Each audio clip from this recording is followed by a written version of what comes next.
عبد الرحمن اور ناصر ایک چھوٹے سے مکان میں پناہ لیے بیٹھے تھے۔ ان کی آنکھوں میں نیند نہیں تھی۔ عبد الرحمن بے چین ہو کر کہہ رہا تھا، ناصر، اب دیر نہیں کرنی چاہیے۔ اگر صبح ہوئی تو نہ جانے کسے پھانسی کا حکم ہو جائے اور شاید ہماری باری بھی آ جائے۔ ناصر نے کہا، ہاں بھائی، میں بھی یہی سوچ رہا ہوں۔ اللہ سے دعا کرو، وہی راستہ کھولے گا۔ انہوں نے تہجد کی نماز ادا کی اور اللہ سے دعا مانگی، اے اللہ، ہمیں اس ظالم بادشاہ اور اس کالے شہر سے نجات دے۔ ہمیں حفاظت کے ساتھ یہاں سے نکال اور ہمیں ایسی جگہ پہنچا جہاں انصاف ہو، تیرا ذکر ہو اور لوگ ایک دوسرے کا حق پہچانیں۔ دعا کے بعد ان کے دلوں میں سکون اتر آیا۔ انہوں نے طے کیا کہ آدھی رات کو جب پہرے دار تھک جائیں تب دروازے سے نکلنے کی کوشش کریں گے۔ مگر اسی وقت ایک عجیب واقعہ پیش آیا۔ شاہی محل میں بادشاہ نے اچانک اعلان کیا کہ کل صبح دربار میں انصاف کا سب سے بڑا فیصلہ سنایا جائے گا۔ دراصل اس کے درباریوں نے اس سے کہا، حضور، لوگ اب سے ڈرتے ہیں، مگر آپ کے فیصلے تاریخ میں درج ہونے چاہئیں۔ کوئی بڑا کام کیجیے، آپ کا نام ہمیشہ یاد رکھا جائے۔ بادشاہ کو یہ بات پسند آئی۔ اس نے سوچا اور بولا، ٹھیک ہے، کل میں اعلان کروں گا کہ جو بھی شاہی حکم کی مخالفت کرے گا اسے پھانسی دی جائے گی، اور سب سے پہلے ان پردیسی مسافروں کو پھانسی دی جائے گی جنہوں نے میری عدالت میں دخل دیا تھا۔ درباریوں نے تالیاں بجائیں اور بادشاہ ہنس پڑا۔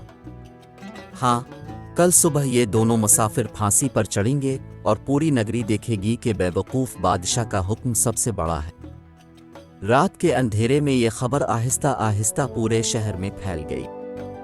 کسی نے عبد الرحمن اور ناصر کو آ کر بتایا، بھائیو، اب بچنا مشکل ہے، کل صبح تمہیں پھانسی پر چڑھایا جائے گا۔ یہ سن کر عبد الرحمن کا چہرہ سخت ہو گیا۔ اس نے کہا، میں نے کہا تھا نا کہ یہ نگری بربادی کا گڑھ ہے، اب خود ہماری جان پر بن آئی ہے۔ مگر ناصر نے گہری سانس لی اور بولا، گھبراؤ مت، اللہ کی مدد پر بھروسہ رکھو۔ جب ابراہیم علیہ السلام کو آگ میں ڈالا گیا تب اللہ نے ہی آگ کو ٹھنڈا اور سلامتی والا بنا دیا۔ جب موسیٰ علیہ السلام کو فرعون نے گھیرا تب سمندر پھٹ گیا اور راستہ بن گیا۔ وہی اللہ آج ہماری بھی مدد کرے گا۔ صبح ہوئی، دربار سجا، بادشاہ شاہی لباس میں تخت پر بیٹھا۔ اعلان کیا گیا کہ آج ان دو پردیسی مسافروں کو پھانسی دی جائے گی تاکہ سبق رہے کہ بادشاہ کے حکم کی مخالفت کرنے والوں کا یہی انجام ہوتا ہے۔ عبد الرحمن اور ناصر کو زنجیروں میں جکڑ کر لایا گیا۔ بھیڑ جمع ہو گئی۔ لوگ دبی زبان میں کہہ رہے تھے، یہ دونوں تو نیک لوگ تھے، بے گناہ ہیں، مگر بادشاہ کو کون سمجھائے؟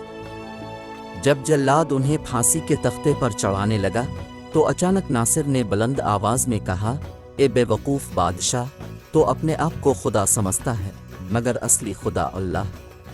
اور آج میں تجھے ایک پیشین گوئی سناتا ہوں، اگر تو ہمیں پھانسی دے گا تو تیرا راج بھی آج ہی ختم ہو جائے گا۔ بادشاہ غصے سے گر جا، اسے پھانسی پر چڑھاؤ، دیکھتے ہیں اس کی پیشین گوئی کتنی سچی نکلتی ہے۔ جلاد نے رسی کسنی شروع کی ہی تھی کہ اچانک آسمان پر بادل چھا گئے۔ تیز آندھی چلی، بجلی چمکی اور دیکھتے ہی دیکھتے طوفان نے شہر کو گھیر لیا۔ محل کی بلند دیواریں ہلنے لگیں، چھتیں اڑنے لگیں اور بازار اجڑ گیا۔ لوگ چیخنے لگے، اللہ کا غضب آ گیا، یہ بادشاہ کے ظلم کا نتیجہ ہے۔ بادشاہ گھبرا کر تخت سے اٹھا اور بھاگنے کی کوشش کی، مگر ایک بڑی دیوار گر پڑی اور وہ اس کے نیچے دب کر مر گیا۔ بھیڑ میں ہلچل مچ گئی۔ سب نے دیکھا کہ جس وقت بادشاہ نے بے گناہوں کو مارنے کا حکم دیا، اسی وقت اللہ کا غضب نازل ہوا اور اس کا تخت و تاج مٹی میں مل گیا۔ سپاہیوں نے بھاگ کر عبد الرحمن اور ناصر کو زنجیروں سے آزاد کیا۔ لوگ دوڑ کر ان کے پاؤں میں گر پڑے اور بولے، بھائیو، تم سچ کہتے تھے، یہ واقعی کالا شہر تھا اور یہ بے وقوف بادشاہ اللہ کے غضب کا شکار ہوا۔ عبد الرحمن نے آسمان کی طرف ہاتھ اٹھائے اور کہا، سبق لو اے لوگو، اللہ کے سوا کوئی طاقتور نہیں، جو ظلم کرتا ہے اس کا انجام یہی ہوتا ہے۔ ناصر نے بھی کہا، یاد رکھو، حق اور انصاف پر ٹکا راج ہی چلتا ہے، ظلم اور نادانی کی بنیاد پر بنی سلطنت مٹ جاتی ہے۔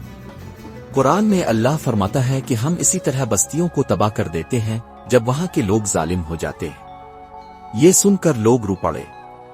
انہوں نے کہا اب ہم اپنے شہر کا نام بدلیں گے، اب یہ نورانی نگر ہوگا، ہم انصاف، برابری اور اللہ کے حکم کے مطابق زندگی گزاریں گے۔ عبد الرحمن اور ناصر نے انہیں نیک راستے کی تعلیم دی۔